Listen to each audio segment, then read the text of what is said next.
朋友们，大家好！现在呢，我在大山里，我从山顶上下来的。这是一条毛路啊，在这个地方呢，发现有一户人家在这里居住，咱们下去探访一下。现在我们已经步行到山下来了，这个是主人家养牛的一个牛圈，然后住的地方呢是在对面，大家可以看一下这里这一整片，这个所有土地呢都没有耕种啊。一家人在这里啊，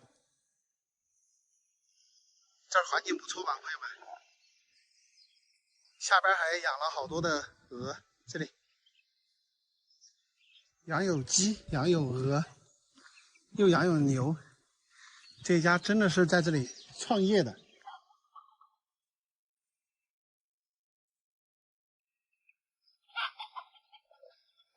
不高不高吧？哎呦！哇，好吓人了，不高吧？我看到你来了，我又不敢了，刚刚。我怕耍。哇，你家这个狗好吓人哦！那不是当地的品种啊？哦。哇，吓我一跳！你家人在这儿哪，大姐？我们都是在那看到你好几天没下点些牛的这点那些乌它要发牛噻。哦，在这一搞养殖。哦，你们也是住在山上哈？现在我们家给要是咱家都是房子那种。哦。点都没有，你看嘛，烦得很。我看到这有房子，我跑下来看哈。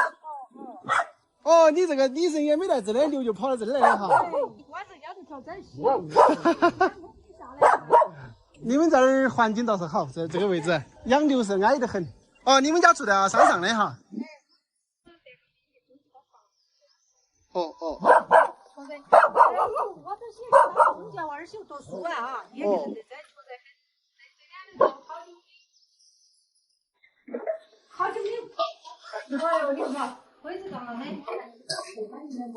没事，你家原先是住这儿哈，也是。对，原先是住这里。我赶紧去。谢，没事，我们都是农村的。走上班走下来都要走会儿的。哎，好几天3天多雨都没下得旺啊。哦。这牛些都好大点的哦，睡我些死大也好烦的。不要管它，过去耍点就行了。喝点口水，这里有矿泉水个。这个狗刚才把我吓一跳。好，谢谢。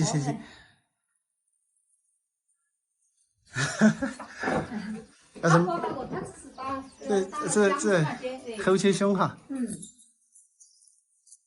你们这儿呢，不高不矮的养这个好。高也不高，矮也不矮。其实空气好哈。你喂10多个牛啊，又喂的有些鸭呀、鹅的哈，还有鸡啊。等于你一个人带我都管你哦。那你还得厉害的喽。不用带绳子噻。还没这些娃儿，只是姑娘打发那个。哦。那还没有这些娃儿，有12岁的。那不用带，还早。还可以登记呢。坐嘛，对吧？坐。没得事。你要把都出去过的哦。我没文化的嘛，就是出去搞啊。哦，你一直都没出去打工那些？对的，我都农村就做这些啊，读书啊哈，没文化。你们是应该是前几年的哈？前1年的我是。你前1年的啊？那看起你好年轻一下的。前1年的好多岁了？50岁。50岁哈？但是你看起真的像没得50岁的。我今年满51岁了。前1年的属猪了。属猪。你要几个小孩呢？4个。4个都到了哈。啊，4个到，大个姑娘结发的，大2个是姑娘，小2个是。哦。啊，就是大的最大那个结麻的，其他的都还没有哈。咦，那个还压力有点大的嘞。就是了嘛，我就是了嘛。好，现在还读大学，在吉林那边。好，现在人家上家长的，我都上网课，在这边来上网课。哦。我娃儿做4个节的了哈。在中间的嘛，你前半段辛苦，等几个娃儿都出来了，都生活嘞。哎，对，确实我辛苦啊，你晓得。但是你心态好。对。看你都看得出来，虽然说辛苦的，但是人心态好。是啊，你不晓得我们2个老的哈，那时候120几啊，然后那过程嘛，你们都肯定晓得噻哈。我们是家有3弟兄的哈，我们老的啊也有本钱了哈。其实这个大姐呢，整个20来年都非常的辛苦，带小孩、供小孩上学，在大山里又要照顾老人，对吧？在这个山里养牛养了7、8年呢，其实也是没存到钱的，因为开销比较大嘛，孩子要上学，每个月要1000多，然后又经历了一些伤病治病呢，也花了很多的钱。虽然一直都很苦啊，但是我们从大姐的笑容上，你是感受不到她的苦的，所以她是一个非常乐观积极的人。在这个大山里面呀，能供出2个大学生，也是非常不易啊。你可以看得出来，她不是那种去跟别人计较，或者说对什么事情耿耿于怀的人，是一个非常面善，而且是特别善良的一个人啊。你知道她一个人在家里干了多少事吗？养了10几头牛，养了7、8桶蜜蜂，养了一些鹅，养了一些鸡。你知道这些活要一天干多少时间吗？我估计没有10个小时以上你是干不下来的。特别是在这个牛下崽的时候，那么如果同时有3、4个牛在下崽的话，那它是不能出去吃草的，就必须去干嘛？割草来喂。3、4个牛割草要割多少呢？一天要割3、400斤啊，所以是非常辛苦的，真的是特别令人敬佩的一位大姐。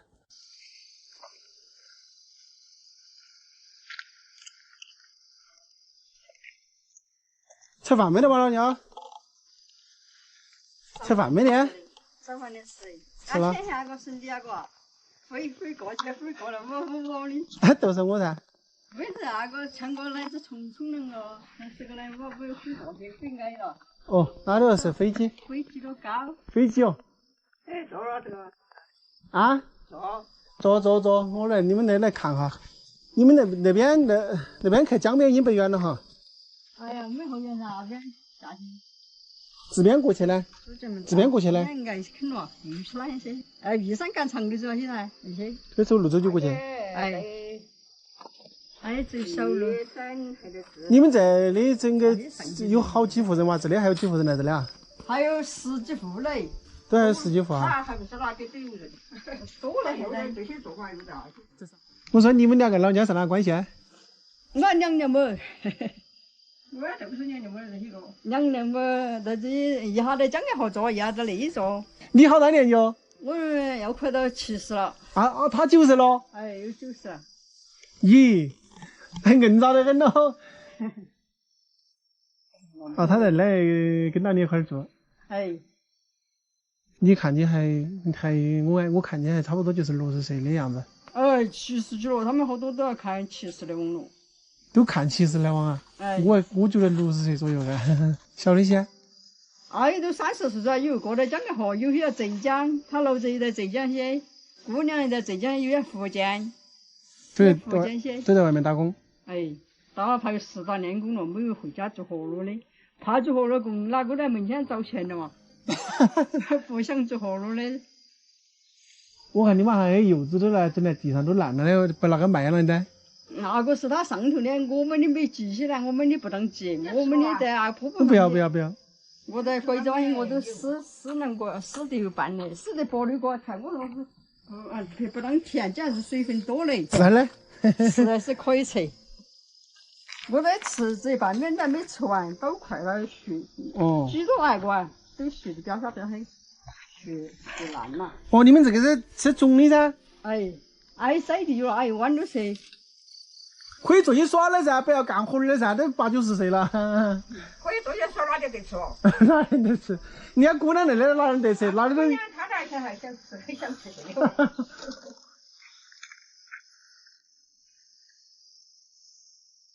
哪个都个人的，不他个人去哪里去，谁不弄？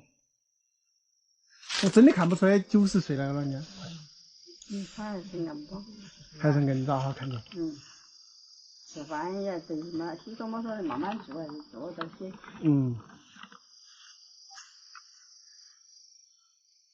像他们那个这，你看他停停住的耍他耍不住。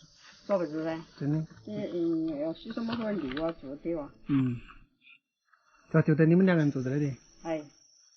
我们都是他们不愿意的这些年轻人。年轻人，一个是他不愿意在自己，二个他在自己啷个办嘛？找不到钱呐。都是找不到钱咯。就是在我们前哪个都在我们前找钱。那门前找点钱的话，你在屋头就守在这土地赚到啷个钱嘛？是不够扯。一家整的7、8口家拖几满的车都不够扯。不是是的嘛，我们是6个人的土地。6个人的土地也不少哎。哎，是不少嘛，这是多大这点碗那点碗。现在10几个人了哈。是10大个人噻，我们。有好多土地哇，光的土地下分的哟。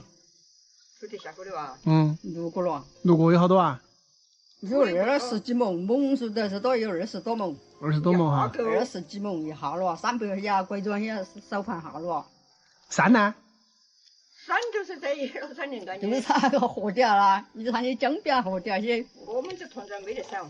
几十亩。这得有点那个，就是这些。江边人专门大河些。不想想哈。哎呀，远点。江个河相对年些。今年嘛，包括都生芽没喽？生芽喽，烂喽。我感觉这可能要烂些。烂好多。这2天来好够，这2天嘛还收的，没有收的还会收点进来哦。烂这收进来那不是我去呀，你收不到，没天吃。烘啊？烘又没得地方烘的。没得。没得哦，我们他们都是些，现在要土地要房子嘛，都可能把这些地是赶紧的挖了，我们退出的挖呀。搬迁是吧？哎，搬迁了嘛。你家就搬了几个吧？我们现在一下都出去了。我10个人嘛。10个人下头在江口2套房子了。在江口。哎，江界河啊。江界河2套房子。江界河些。那这个有啷个留起的啊？哎，这个都就这2、3间噻，这2、3间。那边的搬了的哈。哎，那边还小房子，全部修了挖了，没要了。对，他都一下都挖的。搬到江界河也没得好远的呀。远不远嘛？住要在这住够。要住土地哈。哎，土地，这近处的住的个，远的都甩荒去。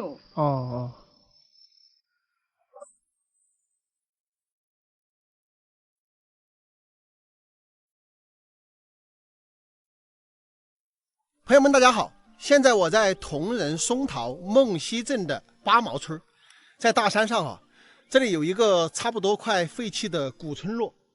我看了一下，好多房子都没人居住。这个地方山清水秀，鸟语花香哈。我带大家到里面去逛一逛。我们的车子呢是从山下开上来的哈，这个地方的海拔相对较高啊，在山上，但是环境非常漂亮。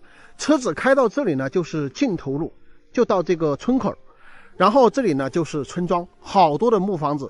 这个村庄就住在靠这边山的位置哈，这后面就没有任何路可以通到别的地方了，所以说是一个非常原生态的一个村庄哈，古村落哈。像这些房子好像大部分都没有人居住，带大家进去呢逛一逛。这一栋房子已经没有人居住了，咱们来看一下这边是不是以前养猪养牛的坑啊，但也是废弃的。大家看一下这一栋房子啊，是没有人居住的。它这个院坝呢也是非常的宽。这个中堂的房屋呢堆了好多的木材。大家知道他们这边好像是这个中堂是不用装这个木板的，我们遵义那边呢会装一下这个木板。这是一个名副其实的一个古村落，这些路道现在也基本上没人走啊。这上面这一栋房子呢也是荒废的木房。哇，大多数人都已经不在这里了，好可惜啊！这么多的房子都是荒废的，这很古老啊，这个房子最少是上百年的。我们看这个木板，对吧？挺大的一个房子，哇，这样的房子是真的舒服啊！主要是在这个山上啊，视野非常开阔，环境又好，这个地方真的是空气清新啊，养生养老的好地方。比较好的一点是它这个地方公路已经通了啊。这边是一个以前喂猪的一个猪圈，像那个不知道朋友们知不知道啊？那个是粮仓啊，就是以前放粮食的。这里还有一个半斗，他们这儿呢也是有这个水稻，种水稻的。上边那两个房子也是烂了，这边一片破旧的房子，然后这个下方1栋、2栋、3栋、4栋，有4、5栋的这个木房子。我这里走过去还有好大一片，都是没人居住的。这里是一个3合院的一个房子吧。你看这里啊，这个房子比较牛啊，这里是一个大3合院的一个房子。这边两边的厢房，然后这里的是正房子。啊，这些房子都是成为古董了，都没有人居住。有没有人来这个地方住啊？我感觉都可以免费居住。这边有好多的木材放在这个筐里面。这个是最边上的一栋房子，这栋房子我感觉好新啊，这栋房子都好像是刚建好没多久，然后就搬家了，对吧？就不在这里居住了。看一下，好新，然后也是没有人居住的。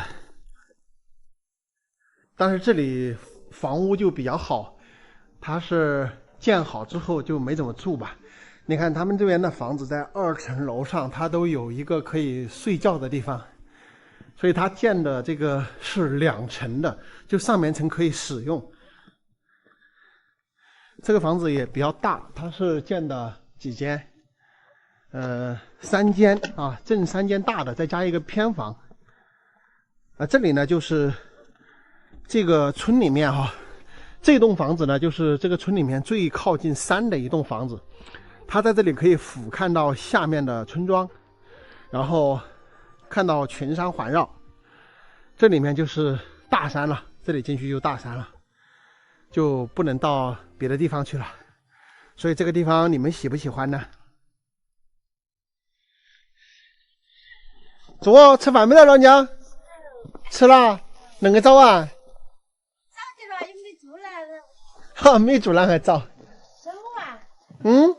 香火哦，香火倒也不难。在这呢？耍呀！你们住在这花毛村哈？啊。花毛村啷个住啊？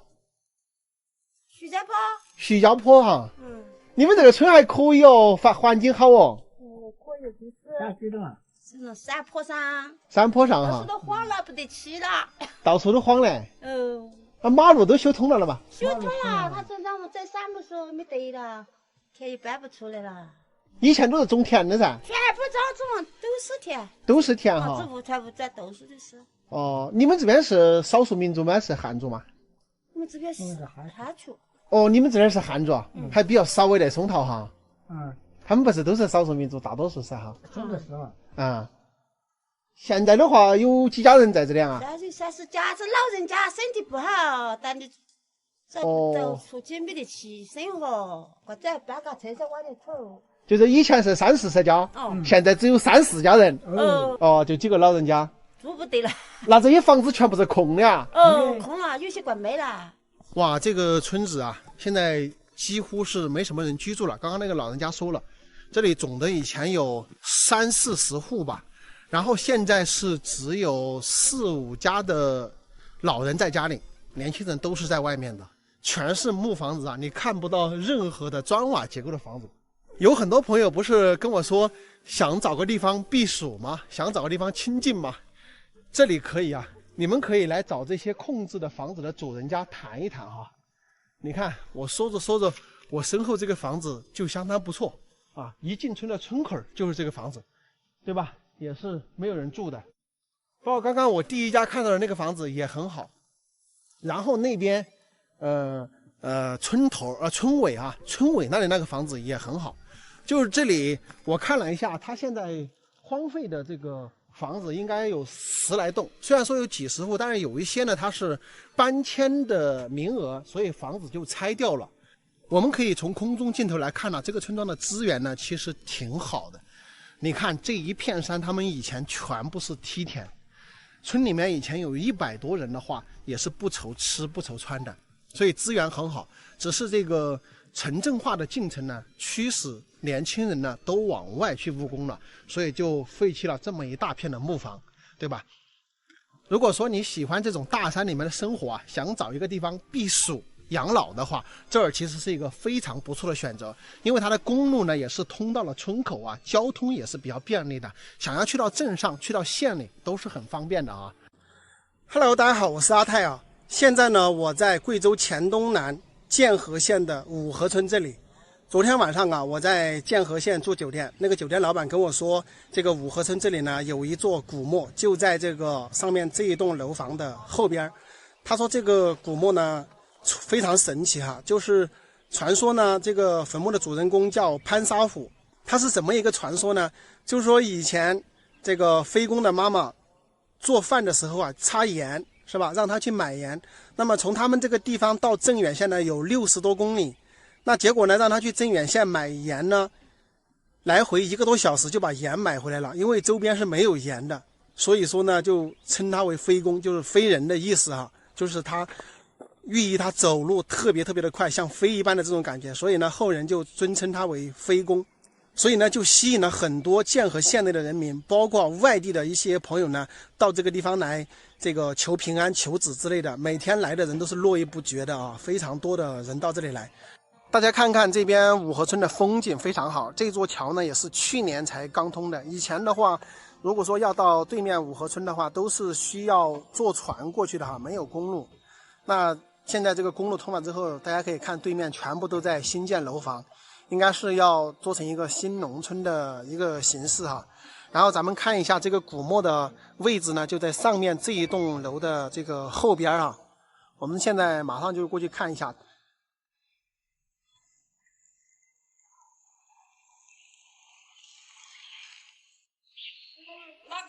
哪个车？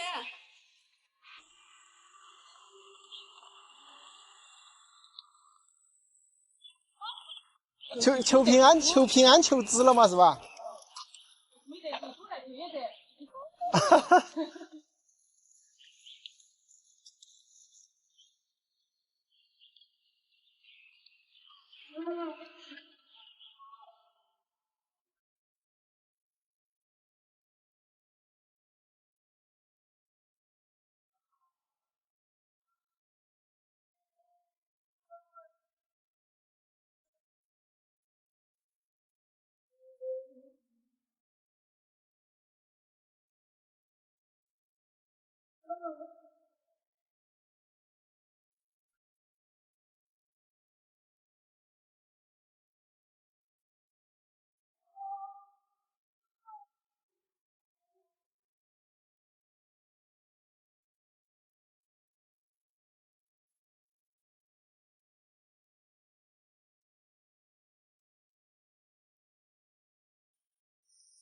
朋友们大家好，我是阿泰。现在我在这个深山峡谷这里，发现这里有几户人家，然后特别神奇的是它这个门口有一个石头，石头上面长了好多的花，我们来了解一下。大家看一下这一户人家住的环境也是非常的好，就是住在这个峡谷，有个老人家在家里，我们等会儿去跟他聊一下。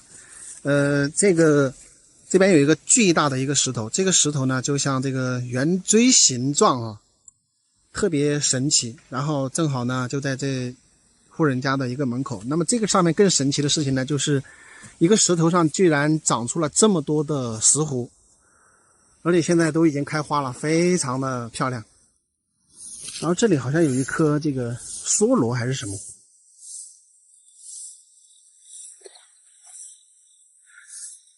吃饭没得，老娘？在扫地啊！这棵树是哪个树噻？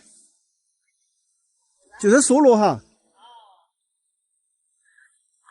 这个就是梭罗树。我还没注意，老娘你家门前这个是么啊？这个是么啊？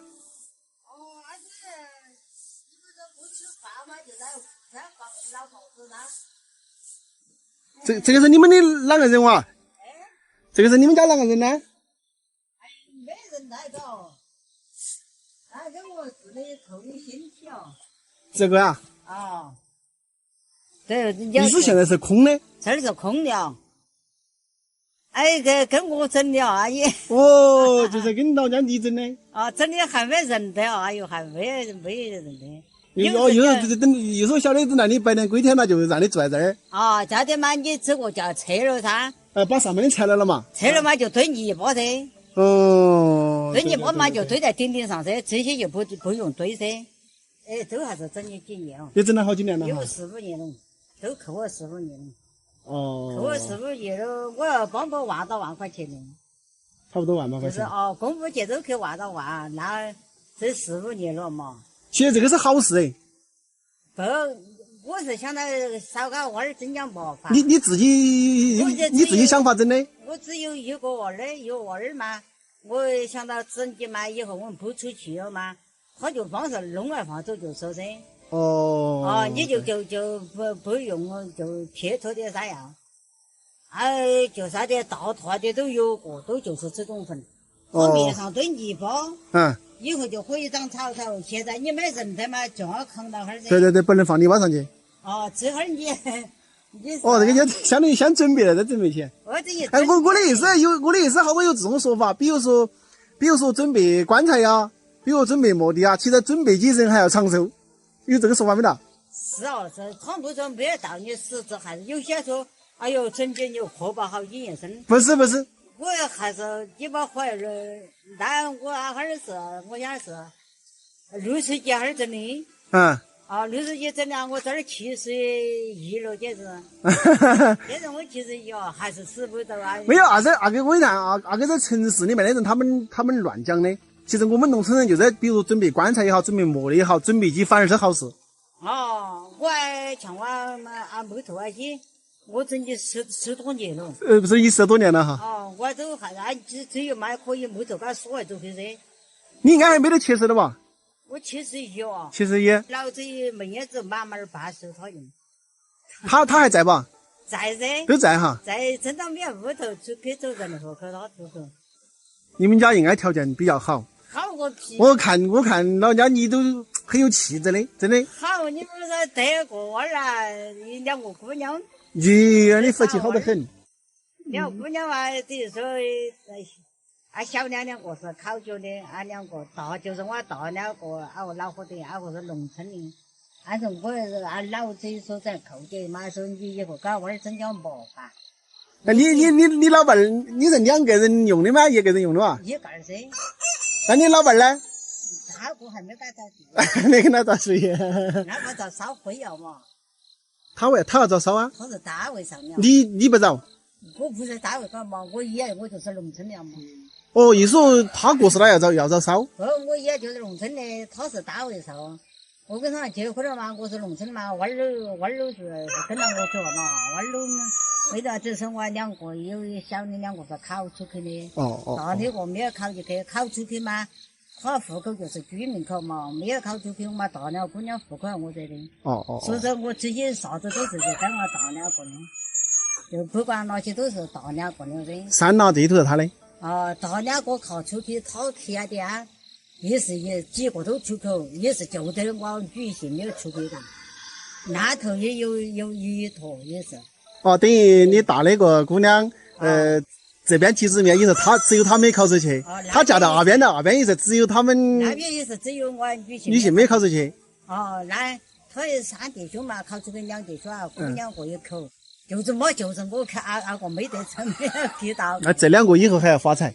这要发财。你看，都带到你们的遗产了。他屁才好啊！只有他得着噻，你靠出口，你工作不得。你工作也得不到了噻，你没得道理得了噻。我那个你是参加国家领了工资。我们可以看到，他这个房屋前面有一个巨大的锥形石头，然后他家呢住在这个位置。这个老人家已经把他的这个墓地提前几年就已经准备在这个房子门口。然后我们再弯过来看一下，对面有一个红色的崖壁，就像一个浮光岩一样，所以它这个地理位置选的真的是非常非常的好，怪不得他的这个后代都是有考出去做很好的一个职位哈。大家看一看，在这个大山里发现这棵树啊，看样子是神树啊，这个下面还有这个香味之类的，上面好像有个牌，我们去看一看啊，叫什么树啊？我看这个没看出来。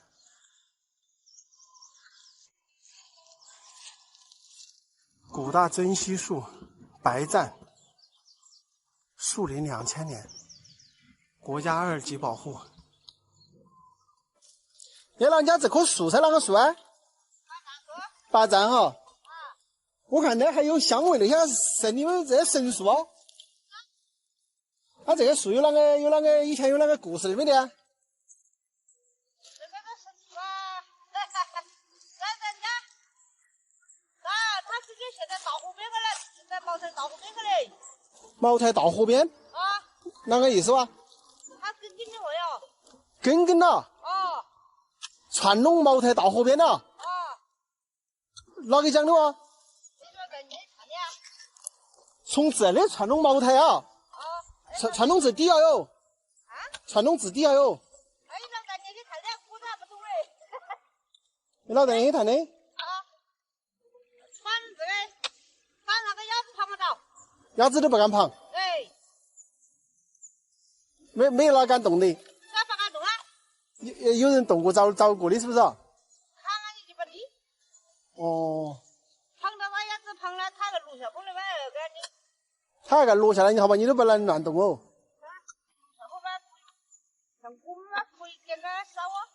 哦，落下来可以捡。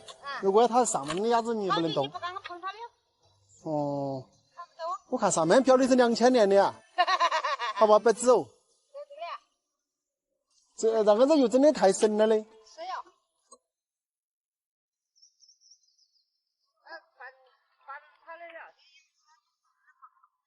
鸭子也动不得哈。也没人跟他动的，哪敢动啊？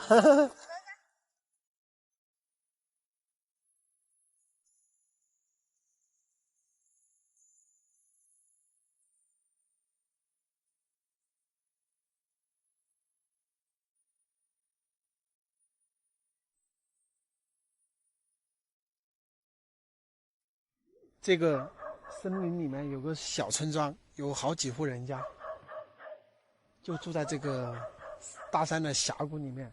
我听着狗在那里咬啊，周边全是大山，你根本就看不到哈。你从上面山上哪里都看不到，因为它整个一圈全是这个比较高的这个树林啊。有狗啊在那里咬，我们过去看一下，有几户人在里面啊。你们看这个公路都感觉好荒凉啊，没人的感觉，看吧。这个公路也打到这个家门口了，但是感觉很荒凉啊，这个上全是这个树叶。哇，大家看一下这些房子怎么都全部拆掉了。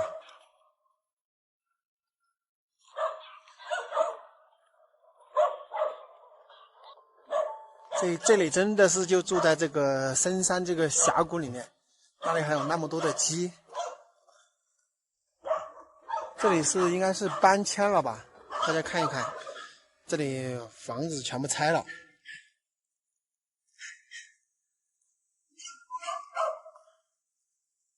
哇，这房子都是挺破的。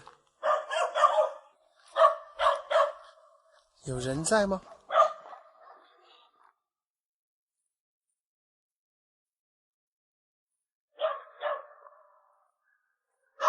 都是没人的呀，这些房子看一看。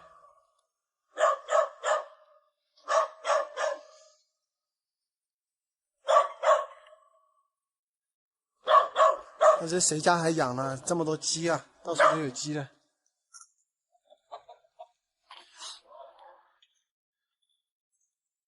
那你们的房子拆了呀，人家？底下的房子拆了呀？哦。啊，那房子拆你做的？哦，临时住的别人家哈。那你这的这个房子拆了之后就要走了，意思啊？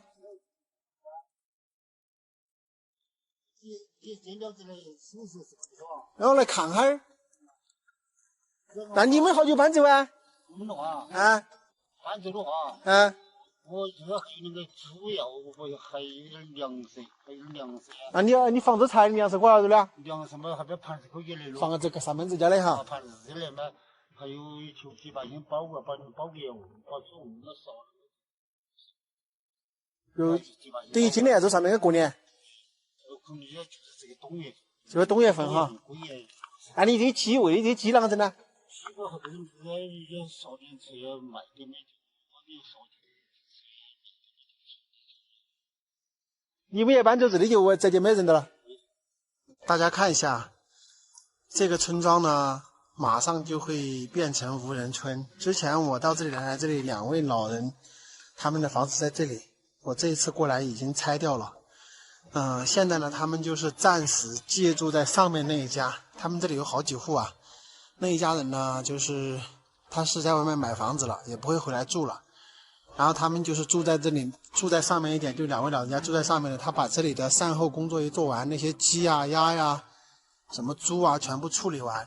处理完之后呢，就走掉了哈，就要搬迁到遵义去了。在这个应该是下个月吧，就是在差不多个把月都要不了吧，然后他们就全部搬迁走。他们一搬了之后呢，这里就真正的成了无人区了哈，没有人了，这里一个小组就不存在了。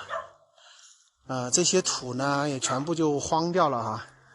还有大家看看这里这一棵白果树是几百年了，这一棵白果树，价值是几百万的，如果说算钱的话是几百万的哈。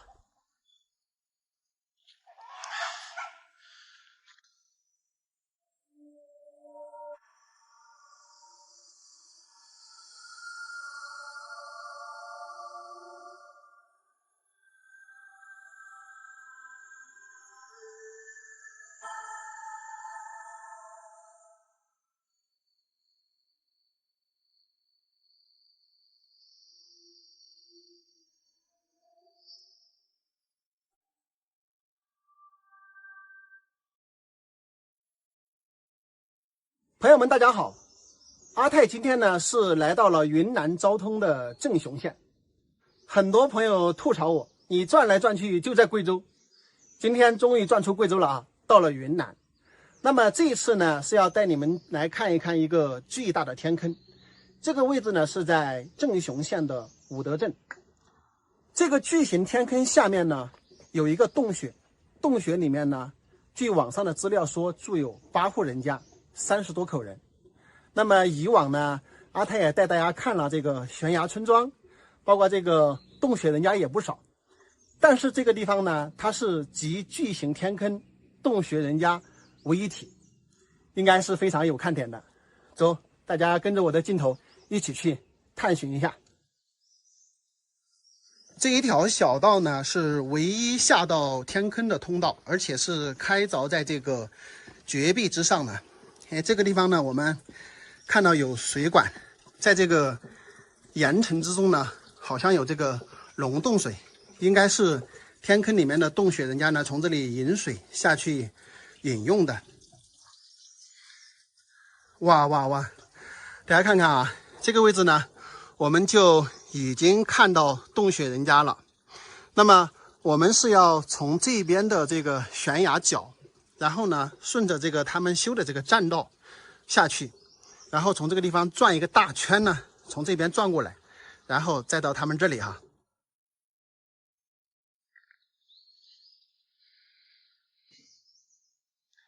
我们从这一侧的崖壁走下来呢，在它这个位置啊，需要倒一个弯，然后再从这边呢一直往下走。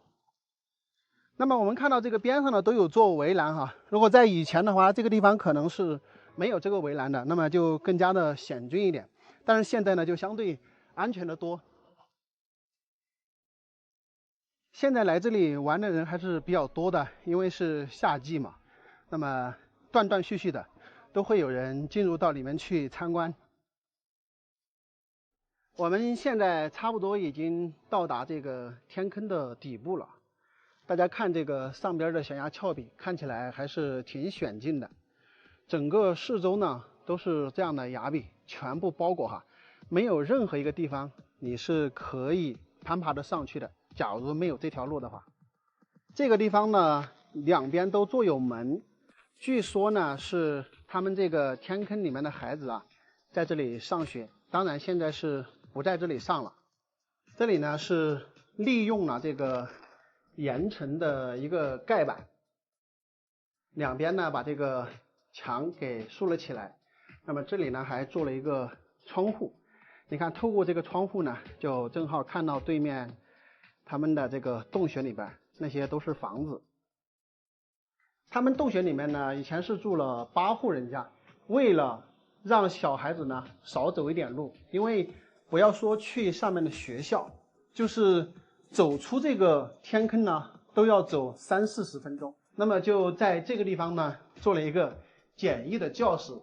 我们还可以看到这上面还有一些粉笔字。当然呢，现在的学生呢已经不在这里上课了，他们已经到村里面上课了。我们走到这里之后，发现真的是豁然开朗。看一看他们居住的这个山洞就在这里。那么整个周围呢都是悬崖峭壁啊。这个天坑的直径呢有600米啊，它的垂直深度啊平均有120米，最高的地方呢有160米。所以我们在这个视频中看呢，说实话其实还看不出来这个崖壁有多高，但是我们到来现场之后呢，你会发现真的挺高的这个天坑。那么大家有没有好奇，这个天坑里面有好几户人家，他们这里的土地种的粮食够不够他们吃？这个大家可以算一下，这个天坑的一个数据啊，它的直径是600米。那么我们可以换算下来呢，有28万多的一个平方米，也就是说合成我们说的1亩地、2亩地的亩，就有400多亩地。马上就要到洞口了，我再给你们看一下这个洞口对面的崖壁。我们呢是从上面那个崖口顺着这儿呢走过来的。那么我们从航拍的镜头呢，可能这个整个里面的四周想一下看清楚呢比较艰难。那么站在这里面来拍摄呢，大家应该看得比较清楚啊。整个四周呢都是这个峭壁，包括我们步行下来的这个栈道啊，那边也是笔直的这个悬崖峭壁。下边呢就更高了，这个下边应该是有160米，说的就是这个位置最高。这里呢就是洞口了，我已经跟大家一样的心情啊，迫不及待的要到洞口去看一看了。这个洞口还是非常非常的高大。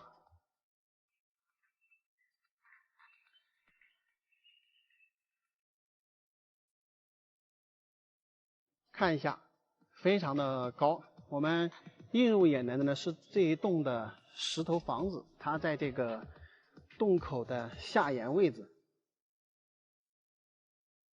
这个房子看去非常的古朴啊，都是这样的石头给砌成的。我们在这儿呢，也可以看到下边这一家的房子。待会儿呢，我们到下边去看一看。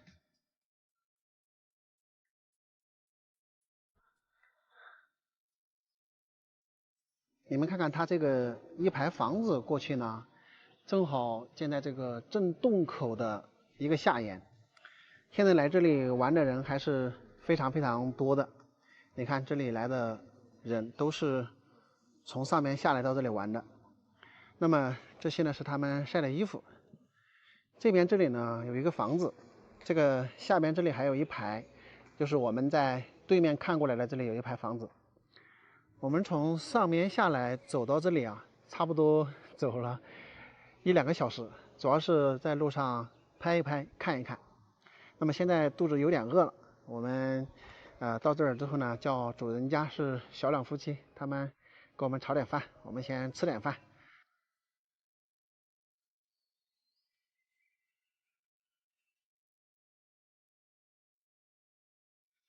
这个主人家两夫妻给我们炒的饭好了。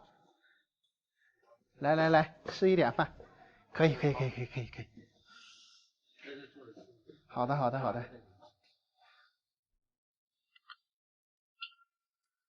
试一下它这个腊肉。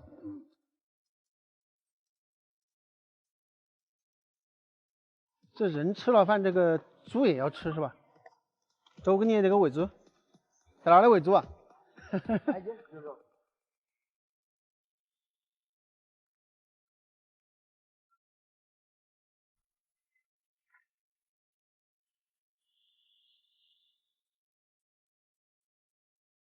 我们刚在这个小弟他哥那儿吃了饭，跟他一起来喂猪。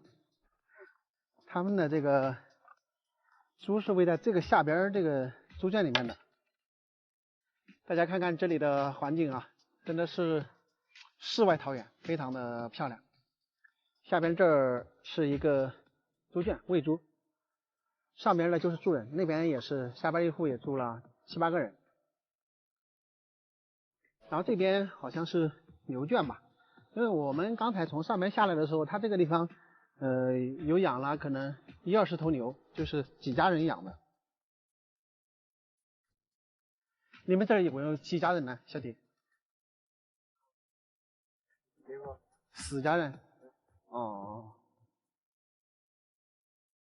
以前不是有8家人吗？说是8家人走嘞。哦。他们这个地方现在一共住的是4家人，下边这一排房子是2家，上面那一排房子是2家，所以总的是4家人。因为刚刚那个大哥也跟我说了，然后我们喂猪的那个小兄弟也说的是4家，那么具体是多少人口呢？还没有问他们。我不知道大家看这个位置没有啊？这边做了很厚的一个防御墙，那么一直是延伸到那个洞口的位置啊，那儿也有一面墙。那我们看到这个房子的后面，对吧？就是这上面这排房子的门口这儿也有一个防御墙。这个洞口呢，实际上做的是双防御墙，那边还有一些就是很久以前用石头砌出来的一个，应该是最开始养殖牲畜的。那么后来呢，把这个养牲畜的圈呢移到这个地方来了。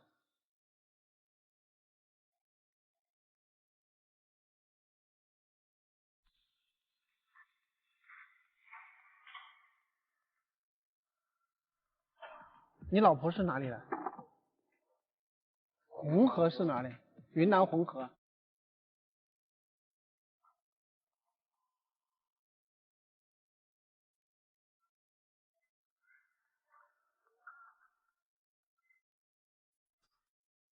我们下到这个山洞里参观了一下，跟这个上面那户人家的小两夫妻聊了聊，然后呢跟他们两夫妻商量了一下哈，晚一点在他们这里弄一只鸡，然后呢我们晚上搞一只鸡吃。我现在呢要上到天坑上面去搞2瓶这个白酒下来啊，晚上呢好好的在这儿喝2杯啊，朋友们。那个这个地方呢，总的居住的是4户人家，现在以前是8户啊，其他的4户搬出去了，目前只有4户人家在这里。现在因为这个小孩子呢都放假回来，在洞里面还是挺热闹的。还有就是来参观的人呢也是络绎不绝的经常就有人呢到这里来参观，看看这里不是就陆陆续续的有人走下去。那么我们本期视频呢就到这里，这就是我们下去参观的大哥啊。那个我们本期视频呢就到这里哈。接下来的故事啊，我们先晚上这个喝酒的时候再聊。下一期视频呢，再给你们讲这里面更多其他的故事。拜拜，下期见。大家好，现在我在我们遵义绥阳县的大山里啊，路过这里呢，仿佛看到对面山上有人种地，那个地方呢好像是与世隔绝一般哈。我打算用无人机飞过去给大家看一下。大家来看一下，不知道你们有没有看到我说的那个村庄呢？这个下方呢是几条峡谷交汇，下面有一个水库啊。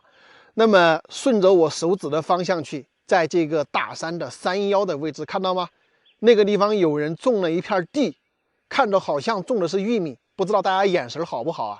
反正我判断是玉米。那么从我这里飞无人机过去的直线距离啊，应该在4到5公里左右。我们今天就挑战一下啊，飞过去看一下这个特别隐蔽的地方到底有多漂亮。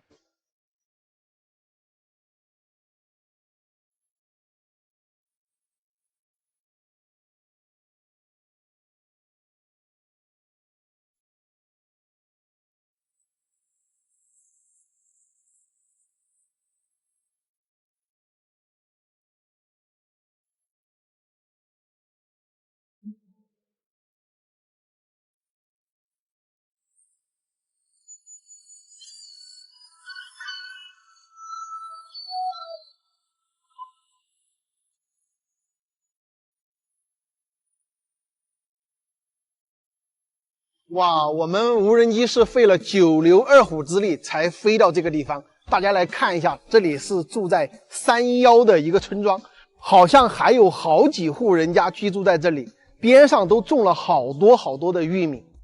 哇，这个地方真的是非常的隐蔽啊，没有地方可以来到这里。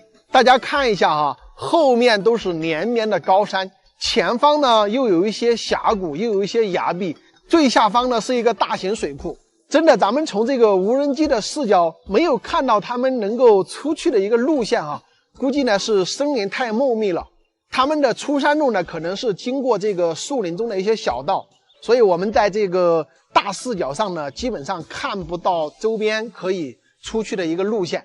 那么从这个整个地形来看，以前住的人应该是不少的，但是现在呢应该都没有居住在这里啊。我估摸着留守在这里的有几户呢都是在这里搞养殖什么的。可以看到中间这个地方啊，好像是养那种跑山猪的，看到没有？有2头猪在这个地上吃草。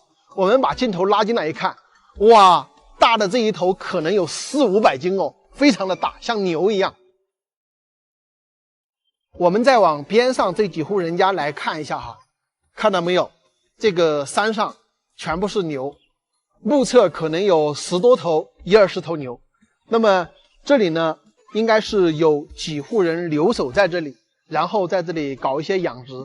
大家肯定有疑问，养的这些牛，养的这些猪怎么运出山呢？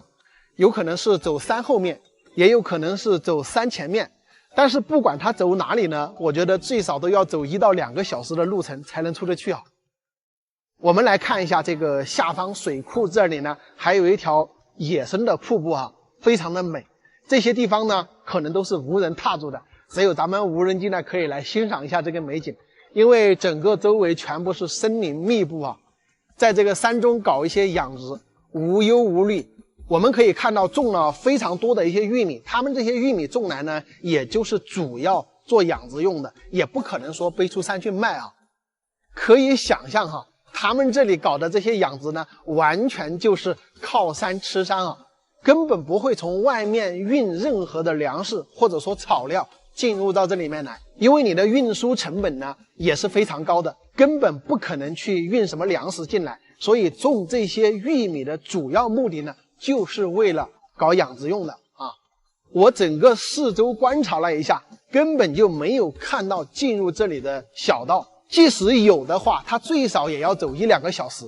我自己都不知道怎么来到这里，所以呢，也只能从无人机的视角给大家远远的看一下。不知道朋友们喜不喜欢这样原生态的地方呢？大家可以在视频下方留言评论哦。太不可思议了，朋友们！在重庆涪陵的大山深处，我们发现了3个巨大的石头。这3个石头就像是被谁扔在这里的一样，其中有一个石头中间被齐整整的断开，就像是被什么东西切割开的一样。当地人称之为雷打石。这个石头到底是如何裂开的，至今都是一个谜团。朋友们，大家好！现在我已经来到了这个山里啊，我跟大家的心情一样，也是想迫不及待的看一看这个石头。就在我们的这个前方，我们已经看到这个石头了，其中的雷打石就是这个石头，看一下，真的超级的大。从这里这么大的一个石头，缝隙就在这个位置吧。我们到前面去转一圈看看，大家看得到我吗？我站在这个石头下面，让你们感受一下这种压迫感。一开始我以为这个石头比较小不大，但是你们现在来对比一下这个石头，是不是非常的巨大？像这么大的一个石头啊，它的中间怎么会齐整整的裂开一条缝，真的是让人百思不得其解啊！这个地方啊是3个巨大的石头，这个上边是2个，然后这里是1个，真的非常的大。刚刚我站在那里，你们是不是感觉我像一个小鸡仔一样，对不对？可以衬托出这个石头到底有多大，非常的震撼。真的，这几个石头就好像是谁凭空从天上扔下来的一样，太神奇了！大自然真的是鬼斧神工啊！而且这个缝隙这个地方是可以过去的，带你们到那个缝隙那儿去看一下，好吧？我们走过去看一下，可能从空中看那个缝隙比较小，实际上这个空隙应该是有超过1米的一个宽度吧。这儿就到达这个缝隙的位置了。来看一下，我们来看一下，就是这个缝隙。整个这个裂缝呢，它也不是说特别整齐，说像刀切的一样，它就是光滑的从这个地方裂开。我们可以看到上眼口，像外面的话，很光滑。但是靠里面的话，它可能是经过若干年的风化、雨水的这个冲洗啊、拍打，那么会有一些风化。当然，这个缝隙里面呢，我们可以看到各个地方都对应的非常好啊。有没有一种可能啊，这几个石头是哪个神仙扔在这里的？如果这个石头不是从空中扔下来的，它怎么会从中间裂开呢？很神奇啊！我们走到这个缝隙里面来，可以很清楚的看到它是贴合的一个状态，只是从这个地方裂开了。上方的口子呢就张得大一点，大概有1米左右的一个口子，这个下方呢就窄一点啊，也就是几十公分。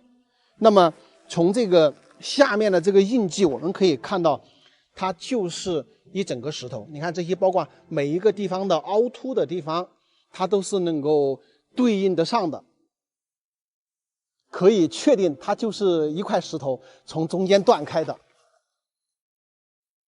当地的村民呢称这个为雷打石，这个呢只是一个传说啊。那么有没有雷打石呢？我告诉大家，实际是有的。在我们大山深处的一些石头里面，它有洞穴，一些蜈蚣呢，它就会住在这些洞穴里面。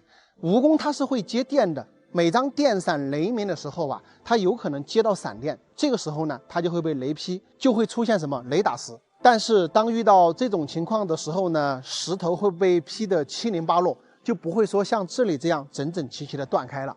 所以说这个石头是雷打石的可能性，我觉得比较小。那么又有朋友说，会不会是地壳的下沉让这个石头自然的断开呢？大家可以想象一下，我们在河里面的时候捡到一个团团的石头，往远处扔去的时候，即使是砸到别的大的石头上，它也不大可能从中间齐整整的断开，而是边上破一些皮啊，破一些石碎。而且这个石头它本身是比较坚硬的，我们不要说下面下层它断开，即使我们用一个千斤顶把它顶起来，它也不可能断开的。有时候啊，我们不得不感叹大自然鬼斧神工的创造力。就像这个石头，它是如何裂开的呢？反正我是无法理解，你们能理解吗？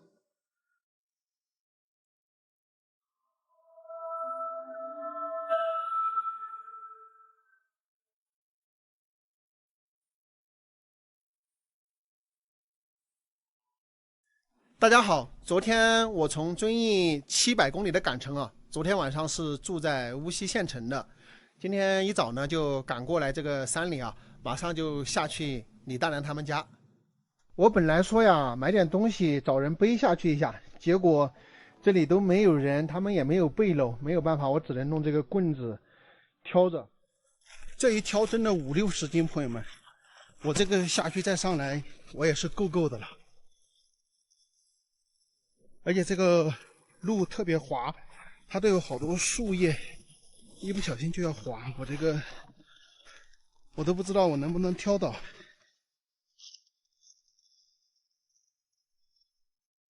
累死我了，朋友们，从上面下来都这么累，可想而知从下面背东西上去的话有多累。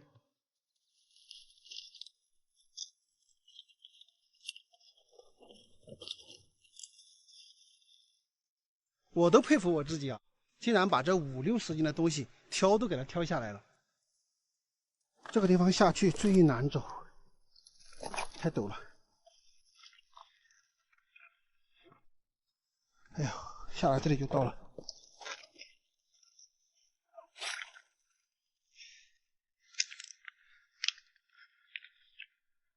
马上就到。吃饭了没得哟？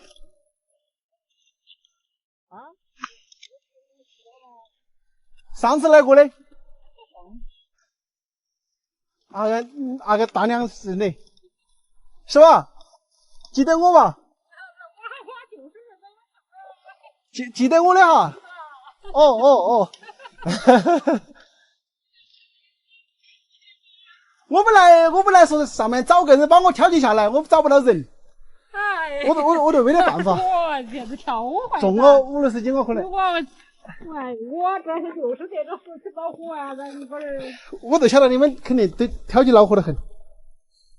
都转来了，我们都转来了。你脚好点了没得呗？我这收获噻。收获点了哈。我的还不得行。收获还不得行。挑弄个我才好久来过的啊，是半个月前哈，是不是啊？我们这有没有半个月？你们回来好久的？你们是13号回来的？个把月了哈要。13号。哦，他们13号回来的。你在这儿来还提前。提前，我来就是你也干了嘛。关阳的房子好多钱啊？房子买8年多少钱的房子？等于以前就买了的哈。我以前是14年买的噻。14年就买了的哈。你这个贵姓呢？我又搞忘了，他们我晓得姓李哦。我上的门，我姓马噻。姓马哈。你烧中完事，你们都要吃了吗？是？我都吃。都吃哈。带绿饭的。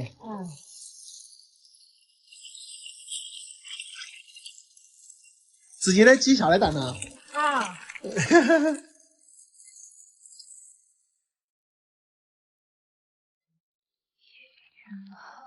海过江南，见一座惆怅。听得湖旁琴悄悄，心不知所向。划船小鼓声声唱，戏曲断人肠。谁家墙头有美此芬芳？还切腊肉呀？腊肉啊！你们吃不吃腊肉啊？吃啊！一般你不吃这个腊肉哎。是啊。咦，正好你吃腊肉，就是想尝下你的腊肉哎。就试试看，还这是就直接杀的就不来。往年这个没得拿完的。往年都没得，今年有哈。往年那个今年猪更很，味道很香。往年只有猪瘟。哦。第二说前年上千年。有人说个啥叫呢？没有，好多没得过那都。哦。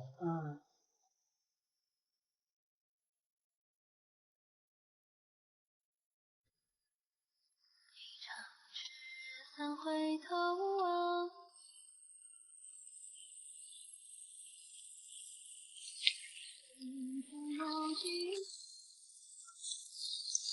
这啥还有啊？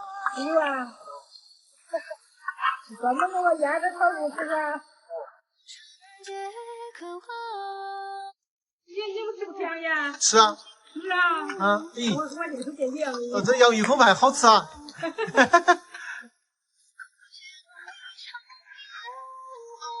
现在他们一般给他不吃洋烟。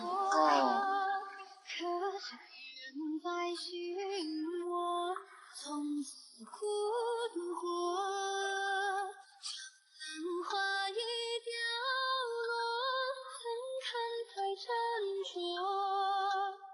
可望良辰多，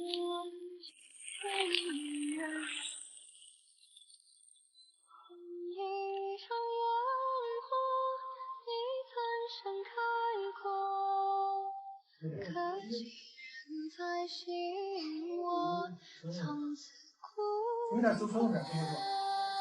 江南花一掉落，怎堪再斟酌？可良辰多，是啊。那我就跟你们说清楚了，我就要走嘞。说清楚了，对，我也要给人家一个交代了嘛，人家说噻，是不是吧？我了解你们情况嘛，了解了嘛，我也要跟人家说噻，是吧？好吧，回你们这些。那我就先走了，又吃，老人好吃得很。要多久才把得上去？哎，快，那我走嘞。你们这应该3-40分钟。好，40分钟差不多。那走了，谢谢喽。好。朋友们，大家好，从李大娘家吃了饭呢，已经回城了，现在在山腰。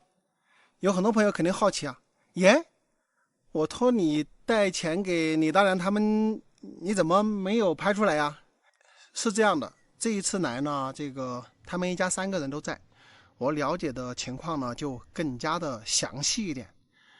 当然之前李大娘跟我聊的这些话呢，也都是基本属实的，包括这个马叔是上门的，对吧？儿子呢是眼睛看不见，包括马叔呢也是去挖葛根把这个脚给压断了，到医院去又花了好几千块钱。还有一些情况呢是上次没有了解到的，他们是有房子的啊，早在2014年呢。马叔就已经把这个房子买到了关阳镇上，那个时候是花了10几万。那么我呢也是本着对事件的真实性负责，对吧？很详细的问了他们家的情况。那确实因为他的脚被压到了之后呢，是在外面寄了几千块钱去把这个脚给治好啊，现在呢在养伤阶段。但是呢这个马叔跟我说呀，外面别人也有欠他几千块钱，所以呢他们家现在的状况是不负债的，也就是说不欠任何人的钱。住的地方呢，关阳镇有自己买的房子，现在住的地方呢，只是说种庄稼的时候来这里种，在种庄稼的时候，这个家里是不能离人的，因为这个猴子老是来骚扰，对吧？因为确实有10几位朋友呢转钱给我了，让我烧给李大娘。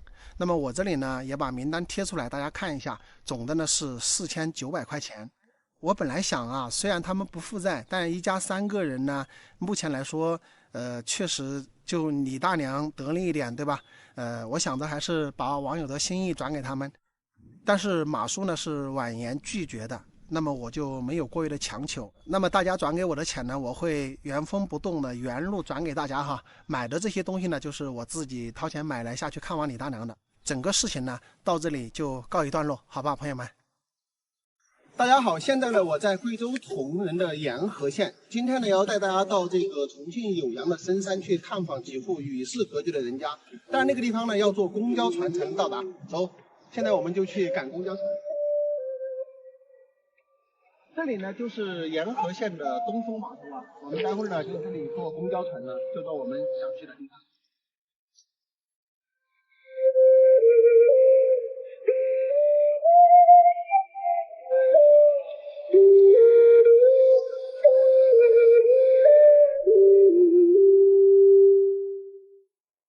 调，哎呦，官员巧了，你好，走，拜拜啊，谢谢哦。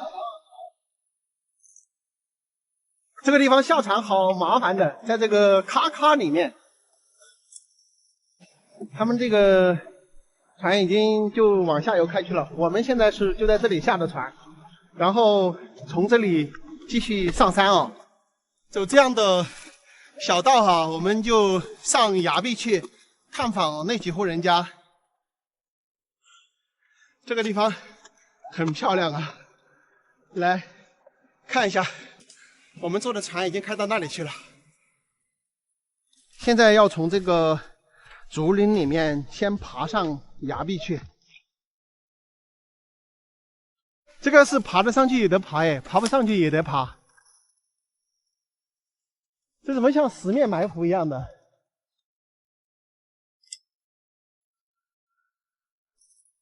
哇，从那边那个地方直上，就被崖壁给拦住了，几边都是崖壁。然后我又顺到这个江边，这里有一条路过来，应该这里就是可以上去的。我天哪，这几户人家居住的位置真的是惊险刺激啊！下方全部是崖壁给围住的。我感觉这个路不是他们人走的，这个路是山上的野兽走的。但是，哎呦，我去，差点摔一跟头。但是从这里上去可以和他们走的那条路。等一下下来就轻松一点了，你走后面慢一点啊。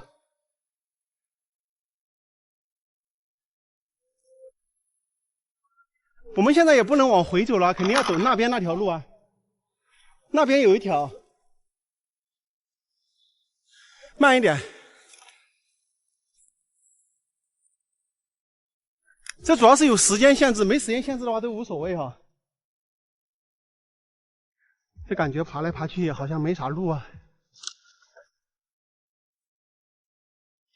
在那边打转了1个小时，依然是没找到路。后来实在是没有办法，只能是顺江过来，然后在这里才看到了能够上到他们那几户人家的路，从这里上去。因为刚刚我们在那边呢是在崖角那个崖壁角的，那我们从那里一直就上不去，然后走到这个边上来呢，这里又是一个半崖，也就是它这个路呢是从这里上去之后呢，从2个悬崖中间的一个巷道这样进去的。我的天，今天看来非常遗憾，有可能又上不去了，因为我们现在只有1个小时的时间。虽然这一次咱们可能遗憾到不了，那么在这个有机会下一次来的时候呢，咱们能够精准的定位啊！你看，为了去探访这几户人家，我的天，2天了，还是没找到，还是没有到，不是没找到，哎，太可惜了！我勒个天爷，这笔直的爬坡，谁都是受得了啊！哎呀！我爬到这里，我也不想上去了。这里爬上去还要最少半个多小时才能到崖上，然后我们的船12点钟就要来，我都不敢爬了。我就算上到顶上的话，根本就没法拍，然后就要直接马上就要下来才能赶得上船。不行，不去了。我用这个无人机跟大家呈现一下，然后以后有机会的时候来这里呢，就不会再错了。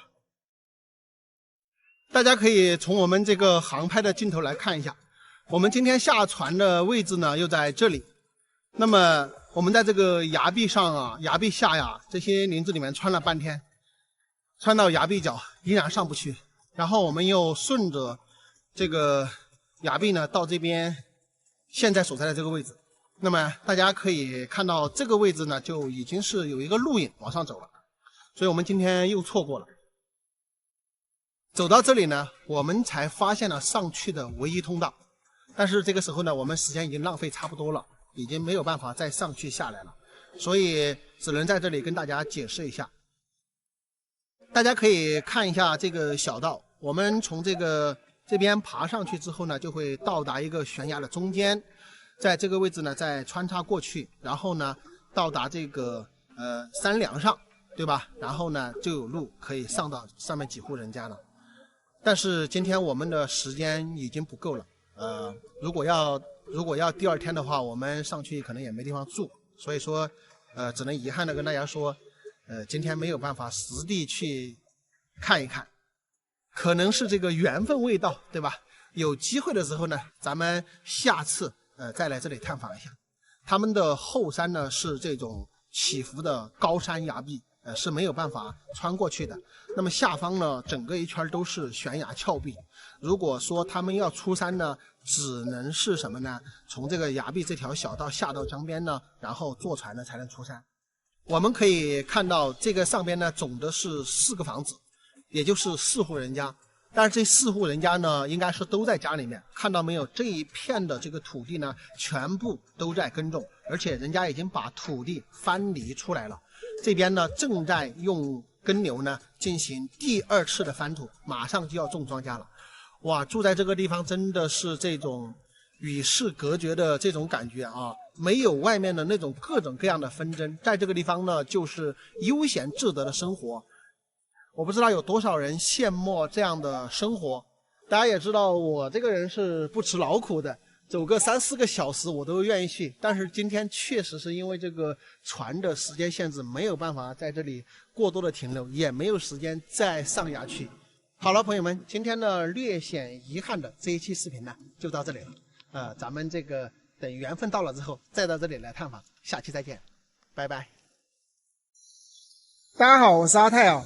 现在呢我又在这个深山里边的一条河边，有没有看到我身后那有一座非常古老的石拱桥？整座石拱桥的做工是非常的精致，但是呢我又觉得它是一个最没有用途的一个石拱桥。为什么这样说呢？大家跟着我看一看这个地方的地形啊。我们可以看一看它这个石拱桥搭好之后，我觉得没多大的用途啊，当初应该是费了很多的工程。那么这个整条河流呢，它的水并不大啊，就是比较小的一条河流，大家可以看看。其实随便在这个中间竖一根这个柱子出来，比如说石头垒一个柱子出来，搭2块板就可以过去了，是吧？而且这个大家可以看看对面的话，也就这一点土嘛，做了一个非常费工的这个石拱桥，大家看看还挺漂亮的啊，做的非常的精致，而且还挺宽的。我给大家看看，大家看看这个石拱桥，而且做的还很宽的哟。2个车子都可以错开的，应该是有5米多啊，5米多的这个桥面的宽度。我们上去看一看。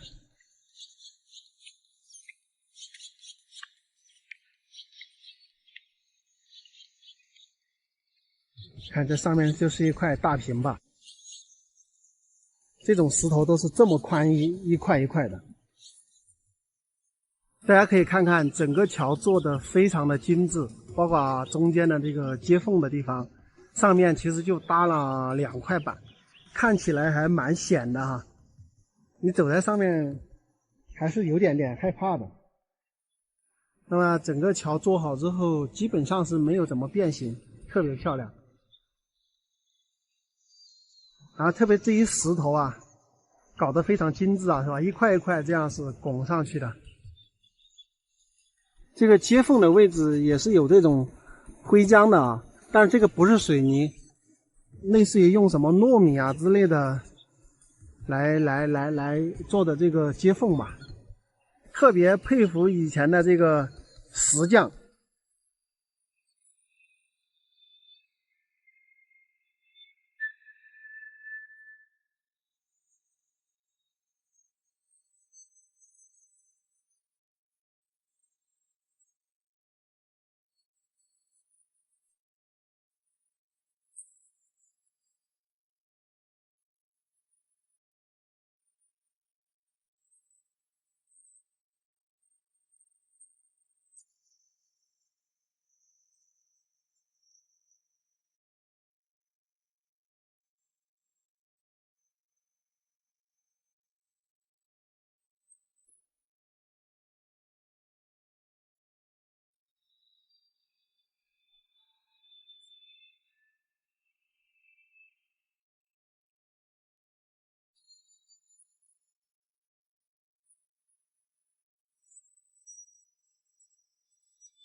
我还一直觉得这个石拱桥修来没什么用途啊，无人机飞上去看了之后才知道，这个桥还是在以前的话作用还是蛮大的哈。这个整个河对面这一片山上面都住了不少人，那么他们下山来之后要过河呢，基本上都是通过这个拱桥这样子过来哈，所以用途还是蛮大的哈，并不是我们到这个位置看到的这个样子无人机飞出去之后逛一圈之后才知道它还是很重要的。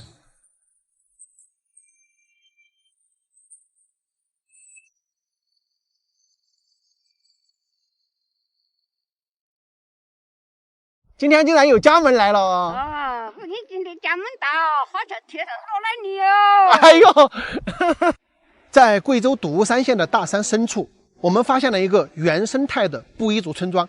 整个村庄建在山体腰部，四周群山环绕，下方2条河流交汇，真是一个风景优美、人杰地灵的地方啊！但是想要来到这里呢，并非易事，需要徒步1个多小时呢才能到达。大家好，现在我在贵州笃山县隐山镇的夹缝岩，顺着我身后这条河流，这个峡谷进去几公里的地方呢，还有一个原生态的村庄，据说还有几户人家居住在那里啊。今天咱们一起进去探访一下。哇，这里边的风景真的是非常的漂亮。这里呢好像是准备开发景区啊，但是现在呢是没有运行啊，所以说呢进这个峡谷是免费的。这一段峡谷呢大概有10公里长，据说这里边呢风景非常的漂亮，然后还有瀑布，还有一些石柱山峰什么的，挺美的。这个景儿啊真的是太美了。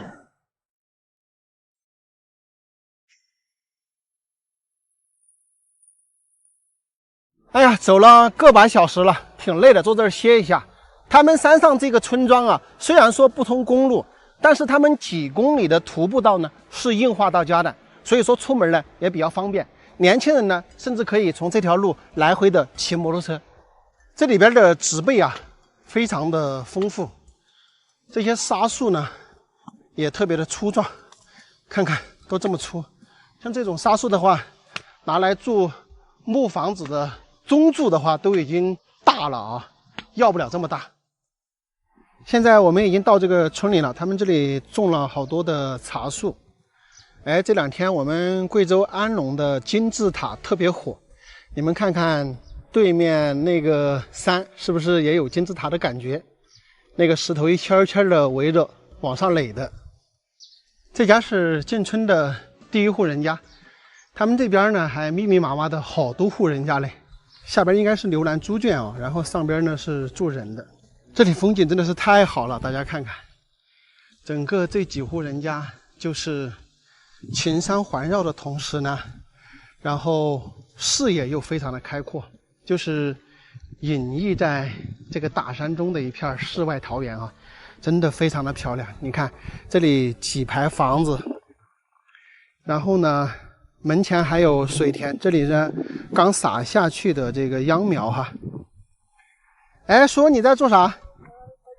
在秧育苗吧？是育苗哈。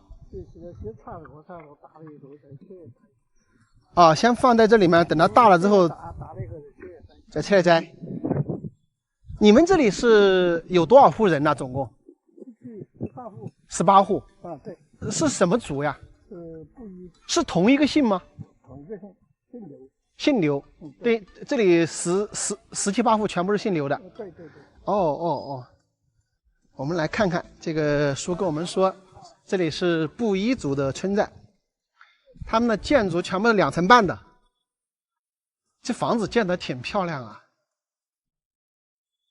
吃饭了没有？是？没有，还早呢。还早嘞。哦，你一个人在家呀？对。哦。旅游啊？旅游，对，走上来玩一下。就你一个？一个人呢，走了好久才走上来。你们这边的房子都是这种哈，都是2层多的。下边1层是不住人的。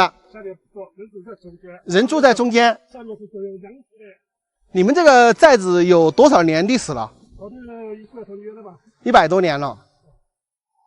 这以前老祖先怎么会想着跑在这里边来哦？其他的大地方在那个地方站不住了，就往这个山里面跑。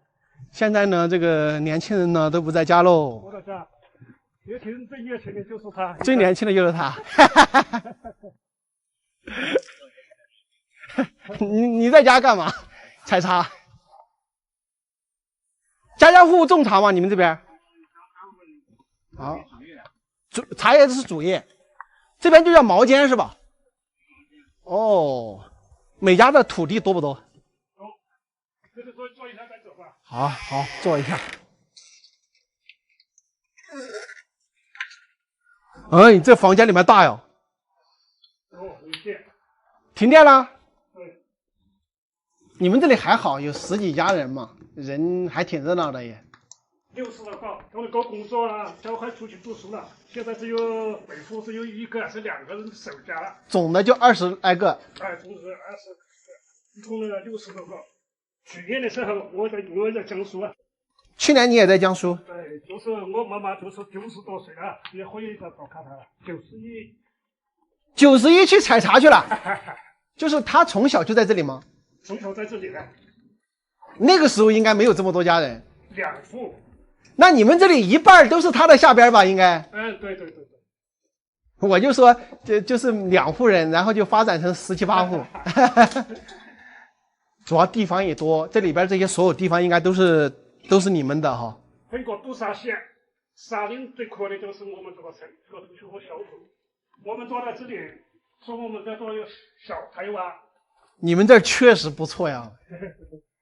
环境也好，然后土地资源、山林资源也丰富，是吧？对，沙那个不得了，沙多了。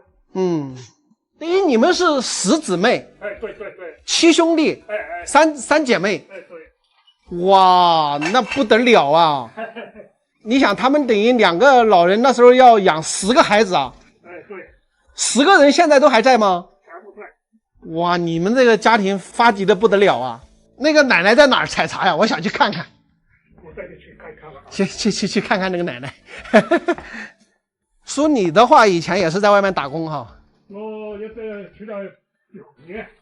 在外边9年，现在呢就是年龄大一点了，然后就回家来了。也67、8了，也该退休了。以前到北上要走快一点，就4到5小时。 就以前去赶集的话，要走4个半小时。不到5个。以前的话不走下边，是翻山过去赶集。对。那是不得了。这个奶奶91岁了，她还走这个路去采茶。你要城里面的老人，他走这个路都不行了。你们这水源还不缺哦，这半山腰都有水。哎，对，他们下雨天。 下雨天还大哈，对啊，这全部是茶。现在已经能采了，就是没人采，请人来采呗。别人也在采哈。78岁了，妈妈还在采茶。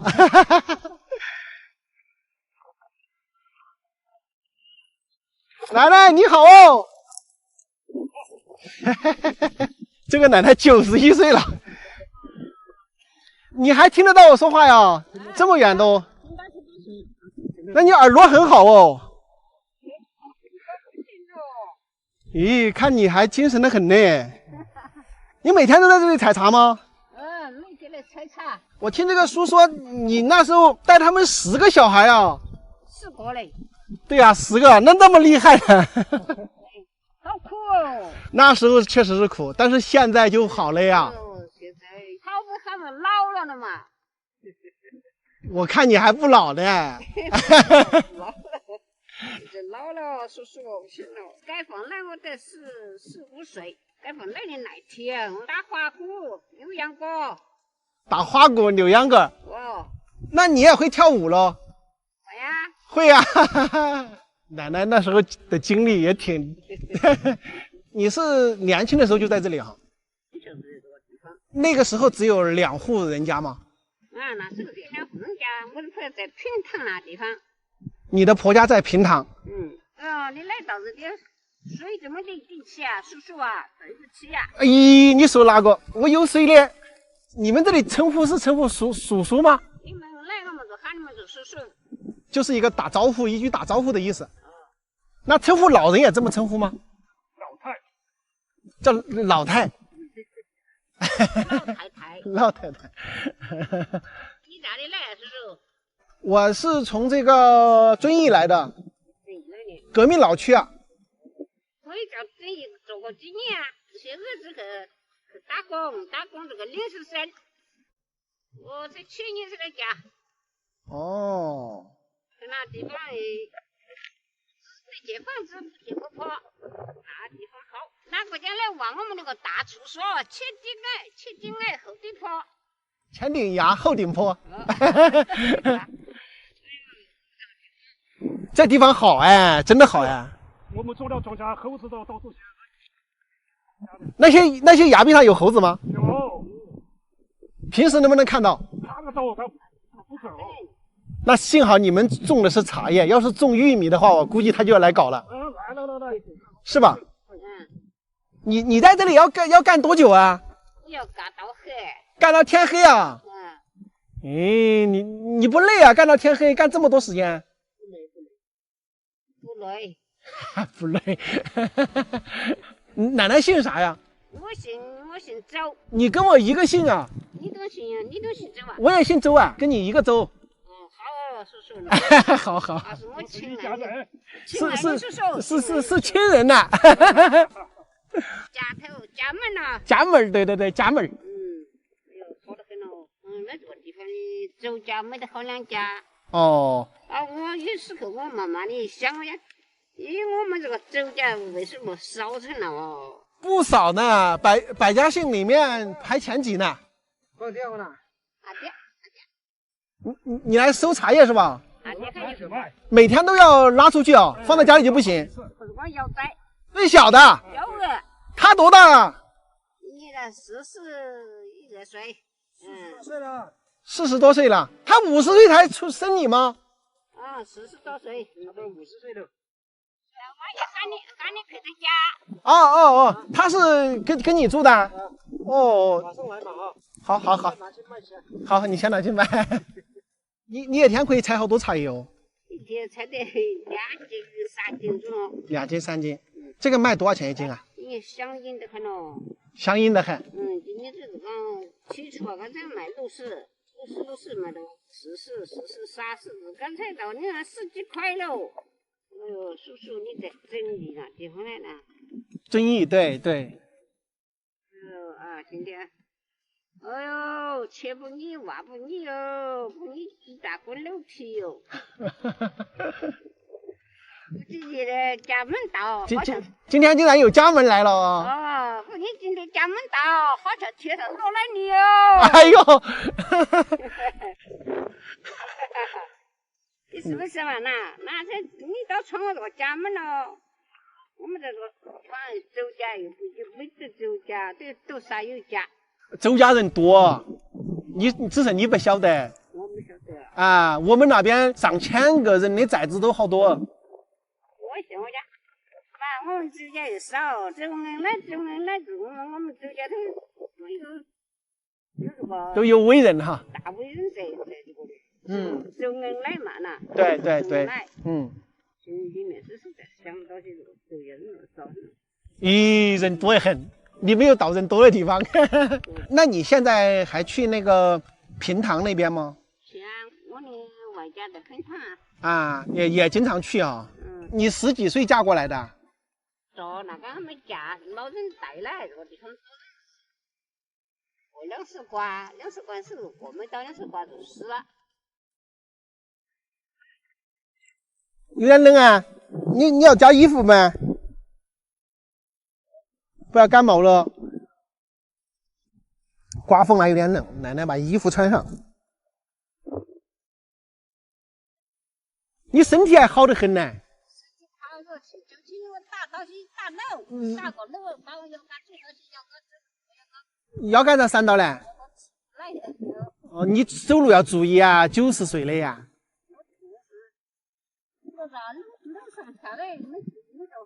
楼上下来没注意哈。楼上下来地方都要赶。哦。所以不好，你说我的要赶，我知道我要赶嘛，赶活嘛，还嗯。哎呦，帮你扣，都要扣起吗？都要把它扣起吗？扣嘛。好，可以了。嘿嘿。出来有点热。我到深圳了，你好做的几年？你深圳都去过？去深圳、广西，我有女儿家的广西。你自己做茶吗？就是自己炒吗？我没炒，我在他们的那买。我就在那底下碰到他的嘛。碰到他，我就到他家去耍嘛，耍了之后他说的是他妈妈都还在呀，91岁了。哎，我说的是我去看哈。老奶奶，这个东西我拿给你哈，这个东西我拿给你。这个是酒，这个是天麻，开水来泡起之后，第二天拿来炖鸡、炖鸭、炖排骨都行。这个是酒。我要这个不要这个。哎，这个都拿给你。你看我们有缘了嘛，都是一家人，是不是？是真正呀。我拿点东西给你也应该噻。哎呦，啷个恩情咯？应该的呀，一家人的嘛，是不是？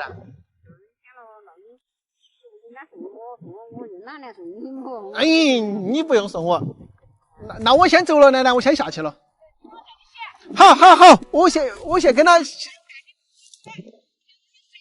我知道了，你先忙你的，你先采你的茶。这个奶奶呀，已经91岁了，你看她的身体啊，真的是特别的硬朗，而且说起来呢，跟我还是家门。她挺有感慨的，就是他们这里姓周的人比较少嘛，所以很难能够遇得到家门。遇到一个姓周的，你看她就感觉把我当亲人一样的啊，特别善良、特别慈祥的一个奶奶哈。大家不要觉得他们居住在这个大山深处，因为这里资源比较丰富，每家每户呢都有茶叶可以卖。